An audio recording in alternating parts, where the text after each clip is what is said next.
하루의 끝자락에서 만나는 아로TV. 오늘은 고전소설 김사과 시리즈 17번째 이야기를 담았습니다. 옛날 이야기와 함께 꿀잠 주무시기 바랍니다. 김삿갓은 장안사에 잠시 들렀다가 곧바로 불령암을 찾아 나섰습니다. 마을 휘령에서 스쳐 만났던 박노인의 아우 공허 스님을 먼저 만나보고 싶었기 때문이지요. 불령암은 장안사 뒤편 산길을 따라 오리쯤 올라가야 한다 했습니다. 장안사 경내를 벗어나 막 산길로 접어들려던 그때였지요. 어느 구멍가게 앞마당에 사람들이 떼를 지어서서 웅성거리고 있었습니다. 아니 무슨 일인가 싶어 걸음을 늦추고 들여다보니 가게 주인 내외가 하하 서로를 부둥켜 잡은 채 대로 한복판에서 부부싸움을 벌이고 있었습니다. 온갖 욕설이 오가고 머리채와 멱살이 뒤엉켰지요. 부부싸움이야 어느 집에나 있는 일이라 하나 그들의 기세는 금방이라도 서로 죽일 듯 험상궂게 달려들었습니다. 구경꾼들은 말릴 생각은 하지 않고 그저 고개만 내밀고 있었지요. 보다 못한 김삿갓이 앞으로 나섰습니다. 여보시오, 나이살이나 있으신 분들이 길바닥에서 이게 무슨 꼴이오? 집안일은 집 안에서 풀 일이지 않소? 말을 채 마치기도 전에 사내가 버럭 소리를 쳤습니다. 남의 집 싸움에 니놈이 무슨 상관이야? 하고는 힘껏 미쳐버렸지요. 김삿갓은 중심을 잃고 비틀거리다 그대로 엉덩방아를 찢고 말았습니다. 사내는 다시 계집의 머리채를 웅켜쥐며 소리쳤지요. 너 같은 것은 아예 죽여버려야 한다. 허허, 계집도 지지 않고 맞받아쳤습니다. 죽일 테면 죽여라. 나도 죽고 너도 죽자. 김삿갓은 더 끼어들 엄두를 내지 못하고 그저 멀찍이서 지켜볼 뿐이었지요. 바로 그때였습니다. 어디선가 늙은 중 하나가 불쑥 나타났지요. 60 남짓 되어 보이는 노승으로 아래 턱은 주걱처럼 튀어나왔고 눈매는 매섭고 심술궂어 보였습니다. 노승은 싸우는 부부 앞에 우뚝 서더니 천둥 같은 목소리로 외쳤지요. 이제 그만들 싸우거라. 사내가 깜짝 놀라 노승을 돌아보았으나 분노는 가라앉지 않은 채 말했습니다. 스님, 간섭하지 마십시오. 이것을 오늘 여기서 죽여버릴 생각입니다. 그러자 계집도 소리쳤습니다. 스님은 상관하지 마세요. 이놈아, 죽일 테면 죽여봐라. 노승은 잠시 그들을 바라보더니 허허 뜻밖에도 담담히 말했습니다. 그래, 꼭 죽여야 하겠느냐? 죽이려거든 마음대로 죽여보아라. 그리고는 아무 말 없이 가게 안으로 들어갔습니다. 잠시 후 선반 위에 쌓여있던 과자 봉지들을 하나 둘 집어들더니 마당 한가운데로 모조리 내던져버렸지요. 그리고 구경하던 아이들을 향해 외쳤습니다. 얘들아, 이 물건은 주인이 없는 물건이다. 돈도 필요 없다. 마음대로 가져가 먹어라. 과자 봉지가 바닥에 흩어지자 아이들은 앞다투어 달려들었습니다. 그제야 가장 놀란 사람은 아까까지도 죽이듯 싸우던 주인 내외였지요. 두 사람은 싸움도 잊은 채 아이들을 쫓아내며 소리쳤습니다. 야, 그거 내려놓지 못해! 그거 우리 물건이야! 그리고 노승을 향해 항의했습니다. 아이, 스님은 남의 물건을 함부로 마당에 내던지더니 이게 무슨 망령입니까? 허허허. 그러나 노승의 대답은 태연자약하였지요. 허허허. 이 사람아, 자네는 방금 마누라를 죽여버리겠다고 하지 않았는가? 사내는 말문이 막힌 채 노승을 바라보았습니다. 마누라를 죽이면 자네는 살인죄로 관아에 끌려갈 것이고 결국 자네 인생도 그 자리에서 끝나게 될 게야. 그렇다면 이 가게는 곧 주인 없는 집이 되는 셈이 아니겠는가? 노승은 마당에 흩어진 과자 봉지를 가리켰습니다. 주인 없는 물건을 아이들에게 나누어 준다 한들 대체 무엇이 그리 잘못이란 말이냐? 이 말을 듣자 부부는 더 이상 대꾸하지 못했습니다. 아까까지 피가 튀듯 하던 싸움은 마치 김이 빠지듯 어이없이 가라앉고 말았지요. 노승은 그 광경을 한번 둘러보더니 아무 일도 없었다는 듯 몸을 돌려 어디론가 사라져 버렸습니다. 하하, 저 스님은 예사 스님이 아니로구나 하고 처음부터 끝까지 그 일을 지켜본 김삿갓은 깊은 감동을 받았지요. 자기는 말로 달래고 타이르며 애써 보았으나 끝내 싸움을 막지 못했습니다. 그런데 노승은 힘도 쓰지 않고 목소리도 높이지 않은 채 단번에 싸움을 끝내버리지 않았던가 말이지요. 허허, 이것이야말로 고승들의 예지라는 것이겠지. 김삿갓은 곰곰이 생각했습니다. 저 격렬하던 부부싸움을 대체 무슨 재주로 그렇게 간단히 말릴 수 있었단 말인가.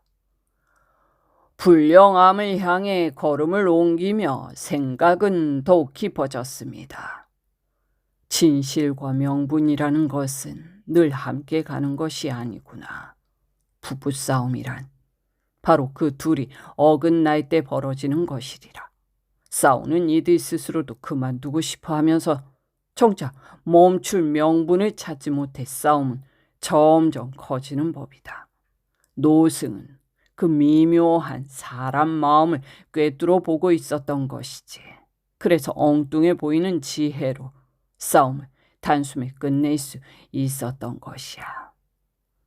그 생각에 이르자 김삿갓은 자신의 얕은 식견이 부끄럽기 그지없었습니다. 산길을 오리쯤 올라가자 불령암이 나타났지요.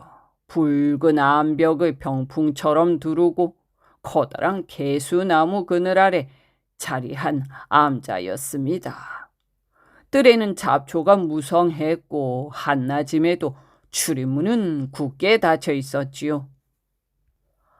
무명암에서는 다람쥐를 부리던 노승을 보았고 조금 전에는 부부싸움을 단숨에 멈춘 노승을 보았다. 그렇다면 공허 스님은 과연 어떤 분일까? 박노인의 말에 따르면 공허 스님은 머리가 돌대가리처럼 굳은 꽤 고집센 중이라 했습니다. 하지만 그 말이 칭찬인지 험담인지는 가늠하기 어려웠지요.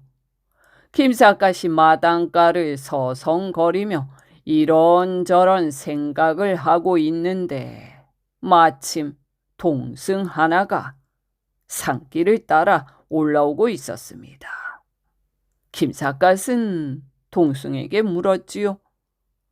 이 암자가 혹시 공허 스님이 계신 곳이오? 동승은 공손히 합장하며 대답했습니다.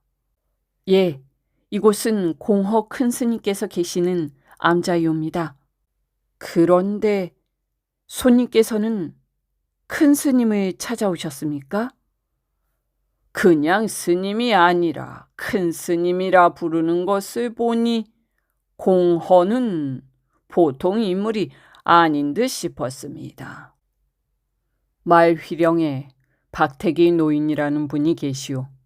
그분이 공허 스님의 형님 되시는 분이라 들었는데 장안사에 가거든 꼭 한번 찾아뵙고 인사드리라 하시기에 하룻밤 신세를 질까 하여 이렇게 찾아왔소. 동승은 고개를 끄덕이며 다시 물었습니다. 말휘령에서 오신 분이라고 여쭈면 어떤 분이 오셨다고 전하면 되겠습니까? 김삿갓은 잠시 생각하다가 말했습니다. 내 이름은 알릴 것 없소. 그저 하룻밤 묵을 수 있는지 그것만 여쭈어 주시오. 동승은 고개를 끄덕이며 안으로 들어갔습니다. 잠시 뒤 돌아와 굳게 닫혀있던 사리문을 활짝 열며 말했지요. 큰 스님께서 그렇잖아도 손님이 오실 줄 알고 기다리고 계셨다고 하시옵니다. 말휘령의 박노인이 미리 공허 스님에게 기별을 해둔 모양이었습니다. 김삿갓은 동승의 안내를 받아 방 안으로 들어서다가 아이고야, 하마터면 소리를 지를 뻔했습니다. 공허 스님이라 불린 노승이 조금 전 아래 동네에서 부부싸움을 단숨에 중재하던 바로 그 노승이었기 때문이지요. 공허 스님은 김삿갓을 보자마자 웃으며 물었습니다. 하하하하, 말휘령에서 오신 삿갓 선생이시지요? 김삿갓은 초면 인사를 올리며 대답했지요. 그렇습니다. 말휘령에 계신 어른께서 벌써 기별을 주셨던 겁니까? 그러나 공허는 그 말에는 대답하지 않고 느닷없이 이렇게 말했습니다. 선생은 시를 잘 지으신다고 들었습니다. 나와 시집기 내기를 한번 해보시겠습니까? 아이고야, 만나자마자 시집기 내기라니 어두운 데서 홍두깨를 들이미는 격이었습니다. 보통 수작이 아니었죠. 김삿갓은 그저 웃을 수밖에 없었습니다. 허허, 초면에 무슨 시집기 내기 말씀이십니까? 공허는 통쾌하게 웃으며 말했습니다. 하하하하, 나는 시에는 제법 자신이 있소. 선생은 시선이라 하지 않습니까? 이왕 만났으니 누가 암수인지 가려봐야 하지 않겠소? 하하하하. 말투에는 장난기가 잔뜩 배어 있었습니다. 김삿갓은 손을 내줬지요. 아니, 저더러 시선이라니 당치 않은 말씀이옵니다. 그래도 말휘령에서 정갈이 왔습니다. 시선이 찾아갈 터이니 융숭이 대접하라고 말이지요. 뭐 어쨌든 귀한 손님이 오셨으니 한 수 지어보십시다. 공허는 그렇게 말하더니 곧바로 붓을 들어 즉석에서 시 한 수를 써 내려갔습니다. 높고도 붉은 바위 개수나무 그늘에서 사리문 굳게 닫고 열어본 지 오래건만 오늘은 지나가는 시선을 만났으니 학을 타고 암자 본 뒤 시 한 수 읊어주소. 이를 다시 풀어 말하자면 이런 뜻이었습니다. 100척이나 되는 붉은 절벽 개수나무 아래 나무 대문은 오랫동안 닫힌 채 열리지 않았는데 오늘은 불멸의 시인을 마주할 용기가 없어 학을 불러 운둔 저를 지키게 하고 시 한 편을 청하노라. 만나는 대바람에 시집기 내기를 하자는 것은 상식으로 보면 무례한 일이었습니다. 사람을 얕잡아 보고 덤비는 수작으로 보일 수도 있었지요. 그러나 공허 스님의 태도에서는 그런 불쾌함이 조금도 느껴지지 않았습니다. 아마도 그의 기상과 도량이 바다처럼 넓고 막힘없이 활달한 때문이었을 것입니다. 김삿갓은 공허 스님의 시를 찬찬히 읽어보고는 빙그레 웃으며 이렇게 대답하였지요. 스님께서도 아시다시피 천재의 시인이라 일컬어지던 매월당조차 금강산에 와서는 시 한 수를 짓지 못했다고 하지 않습니까? 하물며 저 같은 풋내기 시인이 어찌 감히 금강산을 노래할 수 있겠습니까? 공허는 손을 내저으며 웃었습니다. 하하하하, 아이 풋나기 시인이라니. 그 무슨 말씀이요? 이 노승은 이미 선생의 시를 여러 편 읽어보았습니다. 하나같이 걸작이었소이다. 김삿갓은 고개를 저었습니다. 아니 걸작이라니 지나친 칭찬이시옵니다. 그러자 공허가 다시 말을 이었지요. 금강산이 너무도 좋아 매월당처럼 시를 짓지 못했다면 시를 짓지 못하는 그 마음을 시로 옮길 수도 있지 않겠습니까? 허허, 그 말을 듣는 순간 김삿갓은 반대소하였습니다. 하하하, 아니 스님께서는 참으로 추궁이 대단하십니다. 그렇게까지 말씀하시니 한 수 읊어보지 않을 수 없겠군요. 그리고는 즉석에서 붓을 들어 시 한 수를 써 내려갔습니다. 우뚝우뚝 뾰족뾰족 괴상하고 기하니 사람인가 신선인가 귀신인가 부처인가. 내 평생 금강산 위에 시집기를 아껴두었건만 정작 금강을 보고 나니 감히 붓을 들 수가 없구나. 공허 스님은 김삿갓의 시를 읽고는 무릎을 탁 치며 감탄을 금치 못했습니다. 허허허, 아이 과연 사갓 선생은 시선임이 분명하시오. 금강산이 너무도 좋아 시를 짓지 못하겠다는 그 마음이 그 어떤 금강산 찬시보다도 뛰어나니 이를 어찌 시선이라 하지 않겠습니까? 오늘 시선을 만나니 이토록 기쁠 수가 없소이다. 공허 스님은 그렇게 말하며 새삼스럽게 몸을 굽혀 예를 표하였습니다. 그날 밤 저녁 공양을 들 무렵의 일이었지요. 공허 스님은 커다란 술병 하나를 식탁 위에 올려놓으며 말했습니다. 나는 오래도록 술을 멀리하며 살아왔소이다. 허나 선생이 술을 즐기신다 하니 귀한 손님을 맞이하는 뜻에서 오늘은 나도 한 잔 들기로 하였소. 김삿갓은 공손히 답했습니다. 저를 위해 술을 드신다니 송구할 따름입니다.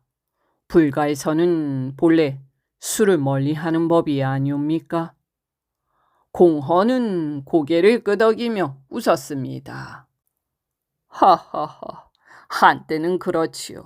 술을 입에 대지 않는 것이 마치 불문율처럼 여겨지던 때도 있었습니다. 그러나 진묵대사께서 술을 즐기시기 시작하면서부터 그 불문율도 있으나 마나한 것이 되어버렸지요. 공헌은 그렇게 말하며 김삿갓의 잔에 술을 손수 따라주다가 문득 생각난 듯 물었습니다. 아이, 그런데 말이오, 우리네 승려들은 술을 곡차라 부르는 것 알고 계셨소? 김삿갓은 고개를 저었지요. 아니, 곡차라는 말은 처음 들어봅니다. 불가에서는 술을 그렇게 부르옵니까? 공헌은 잔을 들며 말했습니다. 옛날 진묵대사께서는 술을 워낙 좋아하셔서 하루에도 술을 한 말씩이나 드셨다고 하지요. 그러면서도 늘 말씀하시길 내가 마시는 것은 술이 아니라 곡차다라 하셨답니다. 그 뒤로 승려들은 술을 곡차라 불러오게 되었지요. 김삿갓은 흥미로운 듯 다시 물었습니다. 진묵대사라 하시면 금강산에 계셨던 분이옵니까? 공헌은 고개를 끄덕였습니다. 예, 금강산에도 여러 차례 다녀가셨지요. 허나 본래는 전주 봉서사에 계시던 큰 스님이셨습니다. 그분은 수많은 개송을 남기셨는데 그 중에서도 내가 가장 아끼는 것이 하나 있소. 한번 들어보시겠습니까?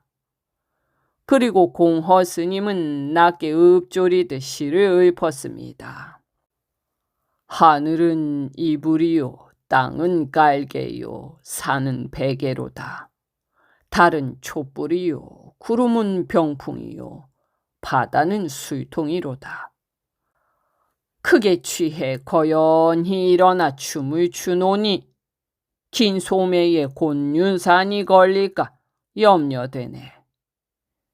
이를 풀어 말하면 이러하였습니다. 하늘과 땅을 이불과 깔개로 삼고 산에 베개 삼아 눕고 달을 촛불 삼고 구름을 병풍 삼아 바다를 술통으로 여기며 크게 취해 일어나 춤을 추니 긴 소매가 곤륜산에 걸릴까 걱정되는도다.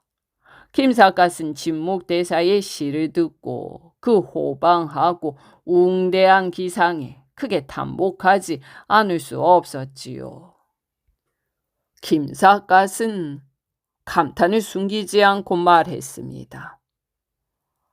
나 자신이 우주의 삼라만상과 하나가 된 듯하여 기상이 참으로 웅장하기 이를 데 없사옵니다. 공허 스님은 고개를 끄덕이며 맞장구 쳤습니다.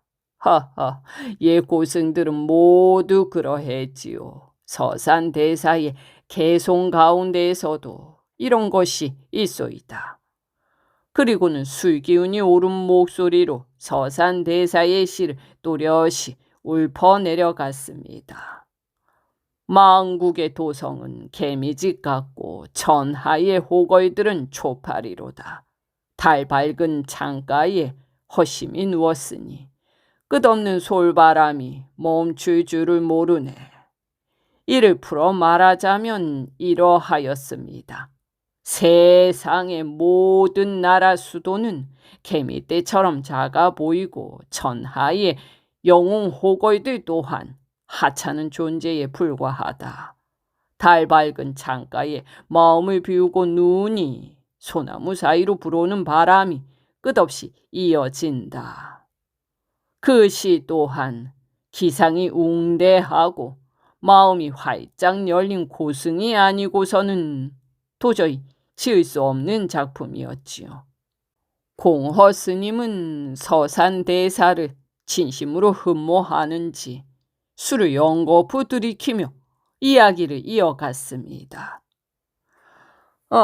서산대사께서는 85의 나이로 묘향산 원저감에서 입적하셨지요. 그 어른께서 임종에 이르러 읊으신 개송은 사가 선생도 분명 알고 계실 터인데요. 김삿갓은 고개를 갸웃했습니다. 아니 모르옵니다. 서산대사께서 임종에 어떤 개송을 읊으셨는지 저는 들어본 적이 없사옵니다. 그러자 공허 스님은 눈을 크게 뜨며 말했습니다. 아니 사갓 선생 같은 분이 서산대사의 그 유명한 개송을 모르신다니. 허허, 그게 말이 되오이까? 말투에는 은근한 꾸중이 섞여 있었지요. 그러나 김삿갓은 성품이 워낙 고든 터라 모르는 것은 모른다고 솔직히 말할 수밖에 없었습니다. 아니 정말 모르옵니다. 제가 본디 아는 것이 많지 않기도 하지만 더구나 불교에 대해서는 문외하니옵니다.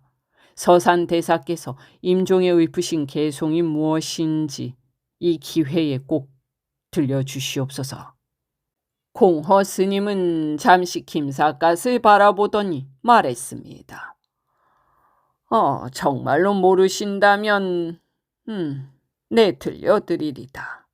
그리고는 낮고 단정한 목소리로 개송을 읊었습니다. 삶이란 한 조각 구름이 일어남이요 죽음이란 한 조각 구름이 쓰러짐이로다. 뜬구름 자체가 본래 시체가 없으니 나가 죽고 오고 감이 모두 이와 같도다. 그 뜻은 이러하였습니다. 인생은 덧없이 일어나는 구름과 같고 죽음 또한 덧없이 사라지는 구름과 같다. 떠도는 구름에는 본래 시체가 없으니 삶과 죽음, 오고 감이 모두 한 가지일 뿐이다. 김삿갓은 그 시를 듣는 순간 어이가 없을 만큼 놀라 입을 열었습니다. 아니 스님, 그 시의 작자가 누구인지는 몰랐으나 그 시라면 저도 익히 알고 있사옵니다. 그 시가 바로 서산대사께서 임종에 읊으신 개송이었단 말씀이옵니까? 공허 스님은 크게 웃으며 말했습니다. 하하하하하. 아이 서산대사의 개송이 그만큼 유명하다 보니 개송은 익히 알고 계시면서도 정작 그 작자가 누구인지는 모르셨다는 말씀이군요. 우리 불가에서는 그 개송을 영원한 진리처럼 받들어 모시고 있답니다. 김삿갓은 연거푸 감탄하며 고개를 끄덕였습니다. 저 또한 그 시를 오래도록 애송해 왔사오나 그것이 서산대사께서 임종에 남기신 사세구인 줄은 정말로 몰랐습니다. 스님 덕택에 오늘 큰 깨우침을 얻었사옵니다. 공허 스님은 손을 내저으며 웃었지요. 아이 개몽이라니 당치도 않은 말씀이요. 개송이란 그 뜻과 정신만 깨달으면 그만이지. 누가 지었는지를 따지는 것은 그다지 중요한 일이 아니오이다. 아무튼 오늘은 사갓 선생 같은 지음을 만나 기쁨이 이를 데 없소이다. 술은 넉넉하니 오늘 밤은 크게 취해 봅시다. 공허 스님은 그렇게 말하며 김삿갓의 잔이 비기 무섭게 술을 채워주었습니다. 초면이었건만 두 사람 사이에는 마치 오래전부터 마음을 나눈 듯한 기운이 흘렀지요. 공허 스님은 술기운에 얼굴을 붉히며 이렇게 말했습니다. 내가 승려 생활을 한 지도 40년이 넘었소이다. 선생처럼 의기가 상통한 분을 만난 것은 오늘이 처음이요. 의기가 상통하기는 김삿갓 또한 마찬가지였습니다. 그 역시 술잔을 들어올리며 응수했지요. 저 또한 공허 스님을 배우니 마치 백년지기를 만난 듯한 느낌이 옵니다. 금실상화라는 말이 바로 이런 경우를 두고 하는 말이 아니겠습니까? 공허 스님은 반색하며 고개를 끄덕였습니다. 허허, 금시상화라. 참으로 좋은 말씀이요. 열자에 이런 이야기가 나오지요. 옛날 배가라는 거문고의 명수가 있었는데 그의 거문고 소리를 제대로 알아들은 이는 친구 종작이 한 사람뿐이었다 합니다. 사람은 세상에 많아도 지음을 만나기는 그처럼 어려운 법이지요. 공허 스님이 배가의 고사를 꺼내자 김삿갓은 곧바로 말을 이었습니다. 옳으신 말씀입니다. 그래서 종자기가 세상을 떠난 뒤 배가는 자신의 거문고를 들어줄 리가 없음을 한탄하여 마침내 줄을 끊어버렸다고 하지 않습니까? 공허 스님은 크게 웃으며 술잔을 들었습니다. 하하하하, 그러고 보니 우리 두 사람의 만남도 배가와 종자기의 만남과 다를 바 없겠구려. 이 어찌 기쁘지 않은 일이겠소. 그러니 오늘 밤은 술을 사양하지 말고 마음껏 마십시다. 술이라면 김삿갓도 두주불사하는 편이었으나 공허 스님 역시 밑빠진 술독과 같은 대음가였습니다. 공허 스님은 술기운이 오른 얼굴로 그러나 말은 또렷하게 이어갔지요. 나는 평생을 금강산에서 살아왔으되 아직도 금강산을 다 보았노라 말하지 못하겠소이다. 금강산이란 산은 시시각각 모습이 달라 변화가 참으로 무쌍하지요. 사가 선생은 내 암자에 머무르시며 1년도 좋고 10년도 좋으니 금강산을 마음껏 구경하도록 하시오. 금강산을 제대로 보았다고 말하려면 적어도 춘하추동 사철을 두루 겪어야 그 진면목을 겨우 알았다고 할 수 있을 것이오이다. 김삿갓은 공손히 답했습니다. 예, 이렇듯 각별한 배려를 베풀어 주시니 몸둘 바를 모르겠습니다. 공허 스님은 웃으며 손을 내저었지요. 아니, 고맙다는 말은 오히려 내가 해야 할 말이오이다. 나 또한 틈이 나는 대로 선생과 동행하겠소이다. 이리하여 김삿갓은 그날부터 백운함에 거처하며 금강산을 마음껏 둘러볼 수 있게 되었습니다. 어느 날 아침이었지요. 김삿갓은 공허 스님과 함께 입석봉을 구경하러 나섰습니다. 입석봉 꼭대기에 오르자 공허 스님은 문득 김삿갓을 돌아보며 이렇게 말했지요. 사가 선생, 오늘은 여기서 시집기 내기를 한번 해볼까요? 허허, 처음 만났을 때도 시집기 내기를 청하더니 입석봉 꼭대기에 올라서도 또다시 내기를 제안합니다. 공허 스님의 장난기에 김삿갓은 어이가 없어 너덜 웃음을 터뜨렸지요. 하하하, 아니 공허 스님은 시짓는 일이 그리도 즐거우십니까? 공허 스님은 진지한 얼굴로 답했습니다. 아이, 사람은 시를 지을수록 마음이 맑아지는 법이요. 그래서 시가 귀한 것이지요.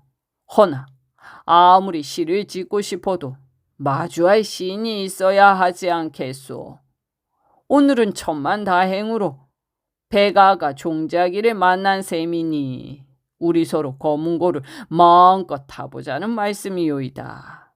김삿갓은 흔쾌히 응했지요. 좋습니다. 스님께서 먼저 읊으시면 제가 화답을 하겠사옵니다. 공허 스님은 고개를 끄덕였습니다. 내가 한 줄씩 읊을 테니 선생도 이에 대꾸가 되는 시를 한 줄씩만 읊어주시면 돼요. 그리고는 산 아래로 떠돌아가는 구름을 한참이나 내려다보다가 읊었습니다. 아침에 입속봉에 올라오니 구름이 발 아래에서 생겨나는구나. 돌로 된 구름 꼭대기에 오르니 발자국이 여기저기 가득하도다. 참으로 실감나는 즉흥시였습니다. 이를 듣는 순간 김삿갓의 머릿속에는 산 아래에 있던 황첨담이 떠올랐지요. 그는 곧바로 화답하였습니다. 저녁에 황첨담의 물을 마시니 달빛이 입술에 걸리는구나. 공허스님은 그 화답을 듣고 감탄했습니다. 허허, 참으로 기가 막히는 대꼬이시다. 그러고는 다시 시선을 돌려 읊었지요. 소나무가 남쪽으로 누웠으니 북풍이 불고 있음을 알겠도다. 김삿갓이 곧바로 응수했습니다. 대나무 그림자가 동쪽으로 기울었으니 석양이 지고 있음을 알겠소이다. 공허스님은 흡족한 얼굴로 다시 읊었지요. 깎아지른 절벽에도 꽃은 피어 웃고 있네. 김삿갓의 화답은 이러했습니다. 봄은 더없이 좋아도 새는 울며 돌아가오. 공허스님은 다시 한 줄을 던졌지요. 하늘 위에 흰 구름을 보니 내일은 비가 오겠구나. 김삿갓은 잠시도 망설이지 않고 화답했습니다. 바위 사이에 낙엽을 보니 작년 가을의 것이로다. 허허, 하늘 위의 흰 구름과 바위 사이의 낙엽은 하늘과 땅을 아우르는 절묘한 대조였고 내일 비와 작년 가을 또한 시간의 흐름을 짝지은 더없이 멋진 대구였습니다. 공허스님은 그럴수록 시흥이 더욱 도도해지는지 얼굴에 환희의 빛이 가득 번져 올라오고 있었지요. 공허스님은 김삿갓을 환희에 찬 눈길로 바라보며 다시 한수를 읊었습니다. 그림자가 푸른 물에 잠겼건만 옷은 젖지 않네. 공허스님의 시에는 깊은 선미가 배어 있었습니다. 그림자는 물에 잠기되 몸은 젖지 않는다는 말은 얼마나 기발하고도 자유로운 시상이란 말인가 하고 김삿갓은 생각했지요. 김삿갓의 화답 또한 그에 못지않게 절묘하였습니다. 꿈속에서 푸른 산을 밟고 다녔건만 다리는 조금도 고달프지 않네. 허허, 말이 끝나기가 무섭게 척척 이어지는 김삿갓의 비상한 재주에 공허스님은 영거푸 탄성을 내지르며 또 한수를 던졌습니다. 청산을 하나 샀더니 구름은 저절로 덤으로 얻어지네. 김삿갓이 즉각 화답하였지요. 맑은 물가에 이르니 물고기가 저절로 따라오는구나. 공허스님은 흥이 오른 듯 발치에 돌 한 덩이를 굴러 아래로 떨어뜨리며 다시 읊었습니다. 산에서 돌을 굴리니 1000년 만에야 땅에 닿겠구나. 이에 김삿갓이 조금도 망설이지 않고 받아 넘겼지요. 산이 한 자만 더 높았더라면 벌써 하늘에 닿았을 것이오. 이쯤에 이르자 공허스님은 더는 감흥을 억누르지 못하고 김삿갓의 손을 덥석 붙잡았습니다. 아니 삿갓 선생, 우리가 오늘에야 만난 것이 너무 늦은 것은 아니겠소? 천리마는 늘 있으되 그 천리마를 알아보는 백낙은 늘 있는 것이 아니라고 하지 않소. 나는 오래도록 스스로를 천리마라 여겨왔으나 알아주는 이 없어 늘 그것을 한스럽게 여겨왔소이다. 허나 이제야 선생을 만났으니 이 어찌 감격스럽지 않은 일이겠소. 공허스님의 말은 꾸밈없는 진심의 고백이었습니다. 김삿갓은 문득 아랫마을에서 노승이 부부싸움을 능수능란하게 중재하던 장면이 떠올랐습니다. 그의 지혜와 도량을 다시금 떠올리며 공손히 고개를 숙여 말했지요. 저더러 백락이라니 당치도 않은 말씀이옵니다. 스님처럼 고덕하신 어른을 만나 뵌 것만으로도 저에게는 다시 없는 영광이옵니다. 공허 스님은 웃으며 손을 내저었습니다. 허허허, 영광이라니 너무 과한 말씀이요. 허나 오늘은 왠지 이런 기쁨이 있을 것 같아 술을 넉넉히 준비해 가지고 왔소이다. 이 좋은 풍경 속에서 술잔을 나누며 삼라만상을 마음껏 즐겨봅시다. 이렇게 하여 김삿갓은 입석봉, 상상봉에서 뜻하지 않게 술자리를 갖게 되었습니다. 공허 스님은 술잔을 높이 들며 말했지요. 세사는 금삼척이요. 인생은 술 한 잔이라 하지 않소이까. 오늘은 마침내 지기를 만났으니 술을 마음껏 마셔보고 싶소이다. 김삿갓은 잔을 기울인 뒤 흥이 오른 얼굴로 고시 한수를 읊어보았습니다. 장부는 마침내 지기를 만나게 마련이니 한 세상 유유히 살며 군말할 것 없고 사내에게는 속마음을 털어놓을 벗이 있어야 하느니 세상 사이 무슨 더 논할 거리가 있겠는가. 이 시는 옛 시인 장위가 교림선사라는 고승을 만났을 때에 기쁨을 노래한 것이었습니다. 공허 스님은 그 뜻을 단번에 알아듣고 크게 고개를 끄덕였지요. 그리고는 유수처럼 떠돌아다닌 김삿갓의 인생 행각이 오히려 부러운 듯 장위의 시를 다시 빌려 이렇게 화답하였습니다. 술이 있으면 얼큰이 취하는 그대가 부럽고 돈 한 푼 없어도 근심하지 않는 그대가 부럽소. 말 그대로 변죽을 울리면 보판이 울리는 듯한 절묘한 수작이었습니다. 그날 밤 두 사람은 달을 보고 별을 보며 술을 끝도 없이 마셨습니다. 공허 스님은 취중에도 시흥이 식지 않아 밤하늘에 떠있는 보름달을 우러러보며 이렇게 읊었지요. 달도 희고 눈도 희며 하늘과 땅 또한 희도다. 김삿갓은 곧바로 화답했습니다. 산도 깊고 밤도 깊으며 나그네의 시름 또한 깊도다. 공허 스님이 또 한 줄을 던졌지요. 등불을 켜고 끄는 것으로 밤과 낮이 갈리도다. 김삿갓은 잠시도 뜸들이지 않고 받았습니다. 산의 남쪽과 북쪽으로 음양이 갈리도다. 두 사람은 이렇게 수작을 주고받다가 마침내 배를 잡고 통쾌하게 웃어버렸습니다. 다음 날 아침 그들은 함께 산을 내려오다가 길에서 초동 하나를 만났지요. 공허 스님은 초동을 보자 장난기가 다시 발동하여 한마디 던졌습니다. 구름은 초동의 머리에서 일어나는구나. 김삿갓 또한 그 말을 그냥 넘길 수는 없었습니다. 마침 그때 내가 쪽에서 아낙네의 빨래방망이 소리가 또각또각 들려왔지요. 이를 들은 김삿갓은 웃으며 이렇게 화답했습니다. 산은 아낙네의 빨래방망이 소리로 울리고 골짜기는 그 소리를 품어 노래하네.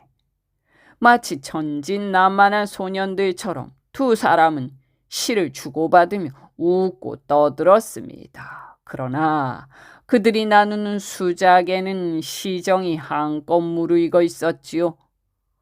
그날 이후 김삿갓은 불령암에 머물며 날마다 공허 스님과 함께 금강산 곳곳을 둘러보았습니다. 그 덕에 유점사와 신계사 같은 이름난 저희들은 물론 구룡년과 상팔당 같은 명승지도 빠짐없이 구경할 수 있었지요.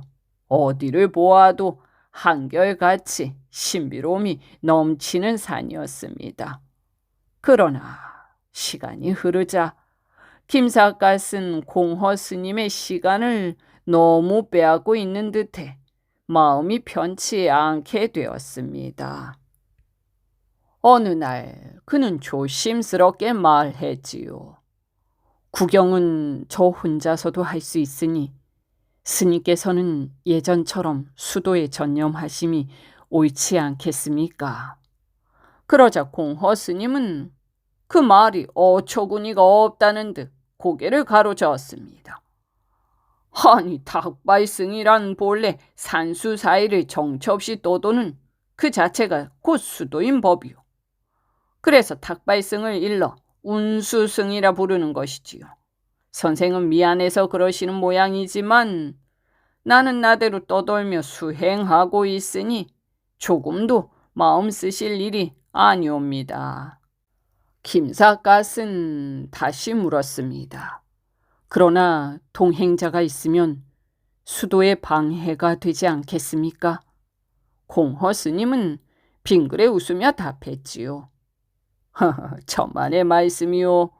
마음이 없으면 보아도 보이지 않고 들어도 들리지 않는다 하는 말이 있지 않소이까.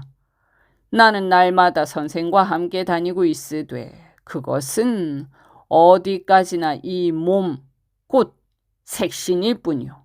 나의 법신은 언제나 홀로 유아 독존의 길을 가고 있답니다. 그러던 공허 스님은 문득 화제를 바꾸어 엉뚱한 질문을 던졌습니다. 그런데 말이요. 옛 고승들은 왜 늘 산수 사이만 떠돌아다녔는지 그 까닭을 선생은 알고 계시오? 김삿갓은 솔직히 고개를 저었지요. 아니, 글쎄요. 저는 불교에 대해서는 아는 바가 전혀 없사옵니다. 공허 스님은 고개를 끄덕이며 말했습니다. 허허, 그들은 자연 속에서 진리를 배우기 위해 늘 자연 속을 떠돌았던 것이요. 겨울이 가면 봄이 오는 것도 진리요. 봄이 오면 꽃이 피는 것도 진리랍니다. 해탈의 경지에 이른 고승들은 흘러가는 물소리에서도 진리를 깨닫지요. 그리고는 이렇게 덧붙였습니다. 일찍이 서람 선생께서도 시냇물 흐르는 소리를 듣고 이런 개송을 읊으신 적이 있답니다. 냇물 소리, 이것이 바로 설법이니 팔만대장경을 죄다 외워 들려주네. 우습구나. 서천 땅의 늙은 석가여 49년을 설했으되 헛수고였네. 그 뜻은 이러하였습니다. 시냇물 흐르는 소리는 길고 넓은 혀처럼 설법을 하고 8만권의 경전이 모두 그 속에 담겨 있도다. 그렇다면 서천의 늙은 부처가 49년을 설법한 것이 오히려 우스운 일이 아니겠는가.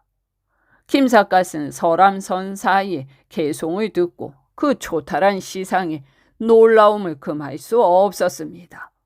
불교의 진리는 팔만대장경 속에 있다 하나 깨달음의 눈과 귀를 지닌 사람이라면 흘러가는 물소리 속에서도 우주의 모든 이치를 알아볼 수 있다니 이 얼마나 놀라운 일인가. 고승이 된다는 것은 반드시 지식이 많아서만은 아니더였습니다. 지식과 깨달음은 서로 반드시 비례하는 것이 아니라는 생각이 김삿갓의 마음속에 깊이 자리 잡기 시작했지요.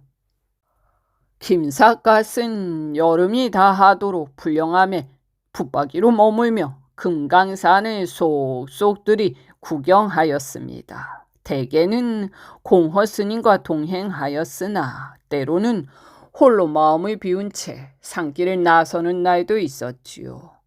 공허 스님과 함께할 때에는 옛 고승들의 개송과 일화를 듣는 것이 더없는 즐거움이었고 혼자 거닐 때에는 시흥이 새삼스레 솟아올라 그 나름의 기쁨이 있었습니다.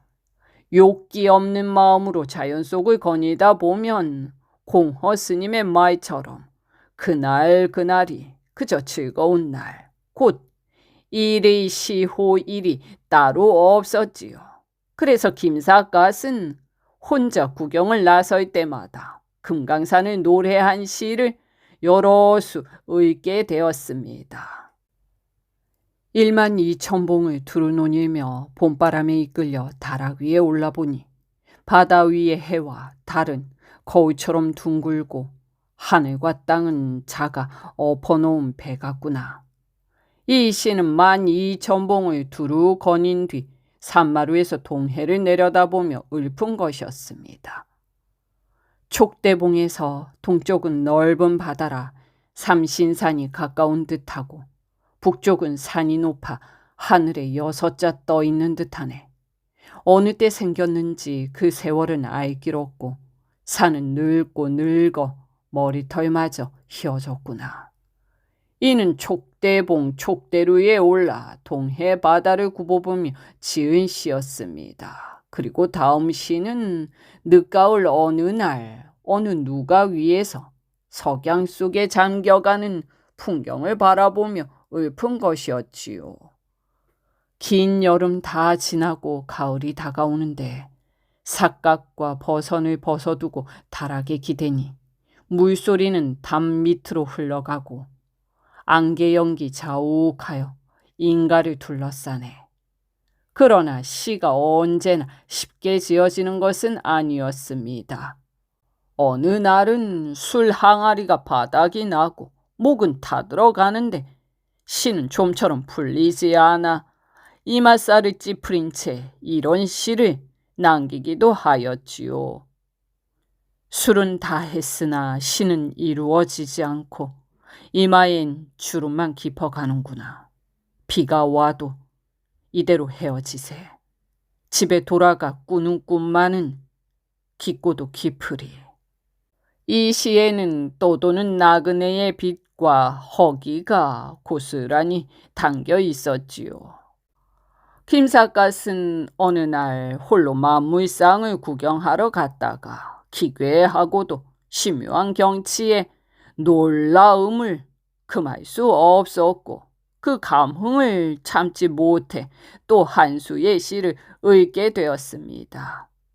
금강산 이 경치를 만약 버려둔다면 푸른 산은 사라지고 뼈대만 남을 터. 그 뒤에 나귀 타고 금강을 찾는 나그네들 무슨 흥이 남아 발길을 옮기랴. 저마다 주저하고 말리라. 매월 땅은 금강산의 절경이 너무도 벅차 끝내 시 한 수도 짓지 못했다고 전해지지만 김삿갓은 오히려 절경을 마주할 때마다 시를 짓지 못하는 그 안타까운 마음마저 시로 풀어내고 있었던 것이었습니다. 그러고 보면 김삿갓이야말로 천품으로 시혼을 타고난 시인이었는지도 모를 일이었지요. 동짓달 초순, 거울처럼 맑고도 차가운 어느 날이었습니다. 김삿갓은 해금강을 구경하기 위해 혼자 삿갓을 고쳐 쓰고 길을 나섰습니다. 그 차림을 본 공허 스님은 눈을 크게 뜨고 물었지요. 아니, 이 추위에 어디를 가시려는 게요? 금강산이 꽁꽁 얼어붙어 움직임이 너무도 고요하니 오늘은 파도가 넘실거리는 해금강을 한번 돌아보고 오려 합니다. 공허 스님은 잠시 김삿갓을 바라보다가 조용히 말했습니다. 허허, 만물 정관 개자득이라 하지 않았습니까? 모든 것을 고요히 바라보면 거기서 저절로 얻는 바가 있는 법이지요. 김삿갓은 그 말을 듣고 자신의 수양이 아직 얕음을 부끄러워하였습니다. 그러나 이미 마음을 정한 길이었기에 말했지요. 해금강도 꼭 보아야 할 곳이니 이 기회에 며칠 다녀오겠습니다. 사실은 공허 스님에게 너무 오래 신세를 진 것이 마음에 걸려 이번 길에 아예 불령암을 떠날 생각이었던 것이었지요. 공허 스님은 그 마음을 이미 알아챈 듯 담담히 말했습니다. 불령암은 언제든지 마음대로 드나들 수 있는 곳이오. 편히 다녀오십시오. 고맙습니다. 잘 다녀오겠습니다. 김삿갓은 그렇게 작별 인사를 나누었으나 마음속으로는 다시는 이곳으로 돌아오지 않겠다고 결심하고 있었습니다. 공허 스님은 그 또한 이미 알고 있는 듯 합장배례를 하며 다음과 같은 시 한 수를 읊었지요. 바람이 불어 산수는 차가운데 방랑객 한번 떠나면 다시 오지 않으리. 김삿갓은 그 시를 듣는 순간 가슴이 뭉클해져 곧바로 화답했습니다. 고요한 암자에 이 몸을 의탁하여 기쁜 일도 즐거운 일도 모두 님께 맡겼더니 산에는 안개 거치고 초승달 떠올라 늙은 나무에 꽃 핀 듯 봄이 다시 돌아왔소. 그리고 이어 이렇게 덧붙였지요. 벗을 만나 술을 마시니 흥취가 한량없고 명산에서 시를 읊으니 신기가 절로 솟았소. 성경이 따로 어디 있으랴. 다른 곳을 찾지 마시오. 한가롭게 사느니 그가 곧 신선이오. 공허 스님은 두 손을 모아 합장하며 다만 조용히 이렇게 말할 뿐이었습니다. 만유무상 회자정리. 김삿갓은 가슴이 메어 아무 말도 하지 못했습니다.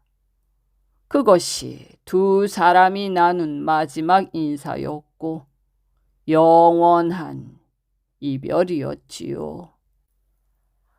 이 이야기는 방랑과 시, 깨달음과 이별을 통해 사람이 어떻게 살아야 하는지를 조용히 묻고 있는 것 같습니다. 김삿갓은 아무것도 소유하지 않는 떠돌이지만 그 무소유 속에서 가장 자유롭고 풍요로운 삶을 살았죠. 공허 스님은 그런 김삿갓을 알아보는 사람이었습니다. 가르치려 들지 않았고 시를 나누고 술을 마시며 자연스럽게 삶의 이야기를 이어나갔습니다.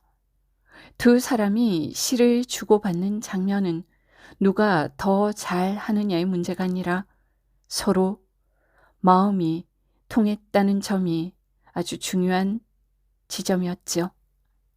이야기 끝에서 두 사람은 담담하게 헤어집니다. 다시 만나지 못할 것을 알면서도 슬퍼하거나 붙잡지 않았지요. 인생은 만났다 헤어지는 것이 당연하고 중요한 것은 얼마나 즐겁고 진실하게 함께 했는가라는 것을 보여주는 것 같습니다. 그래서 이 이야기가 끝날 즈음 인생을 너무 무겁게 살지 않아도 되겠구나. 욕심을 조금 내려놓고 지금 이 순간을 진실하게 즐기며 살아도 괜찮겠구나 하는 생각이 자연스럽게 남았던 것 같습니다. 긴 시간 들어주셔서 감사합니다.